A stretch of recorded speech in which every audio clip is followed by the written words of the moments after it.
Hi everybody, my name is Fernando. I have spoken English for over 25 years. I worked in the call center industry for 5 years, and I have been a teacher in this program for over 6 years.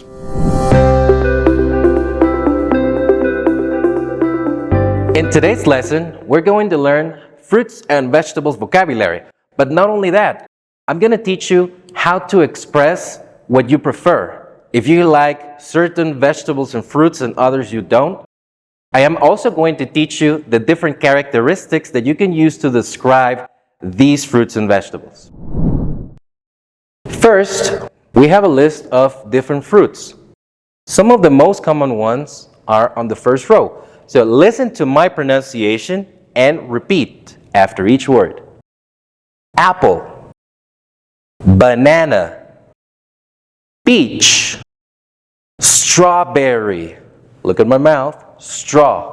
Strawberry, orange, coconut, blackberry. Now here we have a list of some of the most common vegetables. That's a tricky word. Repeat after me. Vegetable. Good. Now look at these ones. We have asparagus. I love asparagus cream. Look at that. Broccoli. Just like in Spanish. But listen to the sound. It's not broccoli. It's different. It's broccoli. Broccoli. Here we have lettuce. Who likes lettuce in their hamburgers? I don't. Tomatoes. Sweet potatoes. Onions. Peas. Here we have a list of the different characteristics that we can use to describe the different fruits and vegetables. Repeat after me on the left. Sweet, sour. Look at that combination. O-U. Open your mouth and say sour.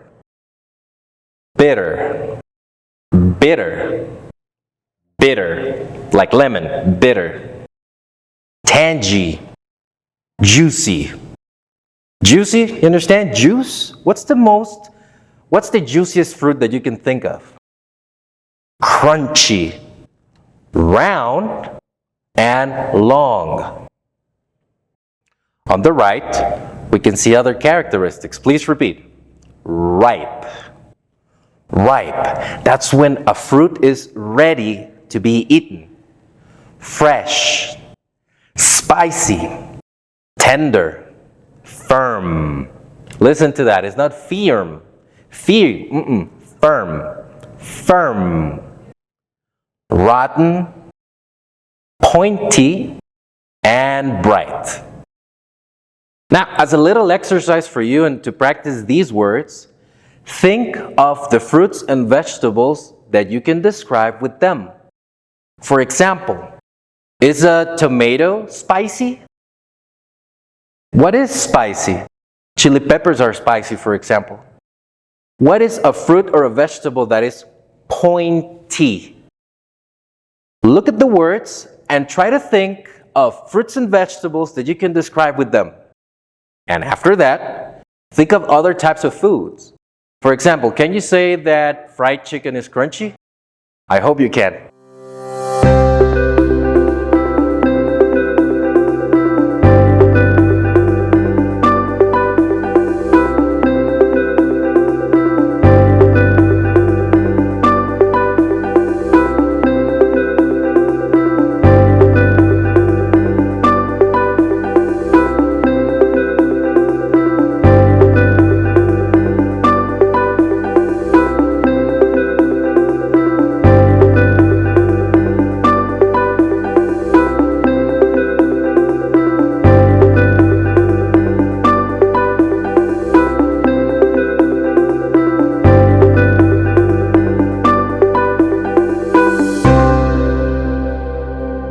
Now, on this next section, we have words that express how you feel about these things.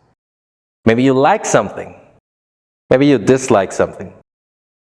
Maybe you have two options, so you express what you prefer. I prefer this one not so much. And I hate. You can dislike something, but you can still do it. But hating, that's a stronger feeling. For example, here we have a pineapple. I like pineapple. I do. I actually do. But in the next two options, here we have a hamburger and we have sushi. Between a fat hamburger and some sushi, I prefer a hamburger. What about you? Cucumber. That thing in the picture is a cucumber, sliced cucumber. I dislike it. I don't like the texture. Do you like it? Do you like cucumber? How about water with cucumber? Do you like that? I dislike it. Hate. Hate. That is a stronger feeling. And please look at my face. Look at the feeling. I hate that. And that's true. I actually hate tomatoes. No offense. I hope you like them. But I don't. I actually hate them. Now think for a moment. What type of food do you like? What type of food do you dislike? When you go out with friends, do you argue about what food you prefer? Now, here's a little exercise for you. Go to your kitchen. Open the fridge or just look around your kitchen. And try to think of the different things that you like, that you dislike, that you hate, or that you prefer. Don't do it only with fruits and vegetables. For example, if you have Coke, Coca-Cola, and you have water, which one do you prefer? Use that as an expression. Ask your brother, ask your sister, ask your mom, ask your dad. What do they prefer? Put them in front of you and try to express what they say in English. This is a great practice for you. All of this vocabulary is all good and dandy, but how are we going to use it? How do we apply this? So let me bring some reality to you. Guatemala is a country with a lot of tourism. So it's actually really easy to find a foreigner, a person from another country, in the street or at the marketplace. Or, I don't know, maybe you will travel and you will buy some things in a different country and you got to do it in English. How do you do that? Repeat after me. How much is blah, blah, blah? For example, repeat. How much is the cucumber? Good. The other way is how much for, and then you say whatever you're looking for. Repeat after me. How much for the tomatoes? How much for the sliced bread? How much for a pound of cucumbers? Yes?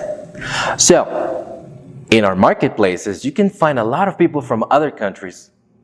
Who knows? Maybe one day you are going to help these people because they cannot communicate. And you will be the interpreter, a very spontaneous interpreter. I already gave you an exercise to go to your kitchen and look around. Now let's get a little deeper. Who likes fiambre? I don't. I dislike it. I don't hate it. I can eat it. I dislike it. How about you? Tell me, do you like it? Put it in the comments. Say it with your mouth. Do you like fiambre? Now this exercise is a little trickier. Because, number one, you have to find the ingredients to make fiambre. And those ingredients are not usually so common. How do you say palmito? Right? So, this is good exercise. You're going to find the names of the ingredients, and then you're going to explain how to make fiambre. So, instead of just saying the names of the ingredients, you are going to give the instructions. Put this in a bowl, mix it, yes? This is excellent practice for you, and this is my recommendation. Put it in the comment section, help your partners. How do you say this? How do you say that? Let's share vocabulary together. Before we finish this lesson, I want to read this conclusion to you, specifically so that you read it as well. So please listen to me, and after each paragraph, stop the video and read it like me. Guatemala is a paradise in terms of fruits and vegetables, thanks to our weather and soil. Say that again. Weather, soil.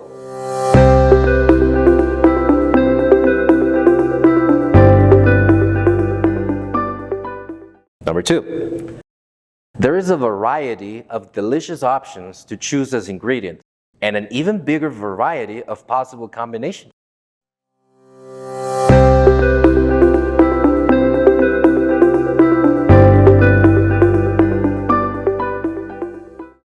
Number three, Our dishes are rich in texture and flavor thanks to this.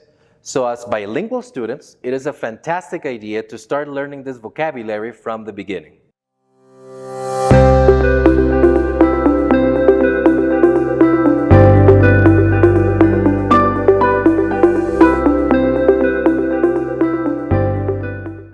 So, remember, listen to me, stop the video, and repeat. If you find difficult words, put them in the comments so that we can help you too. Like variety. Can you say variety? Variety. All right, kids, thank you everybody for your attention.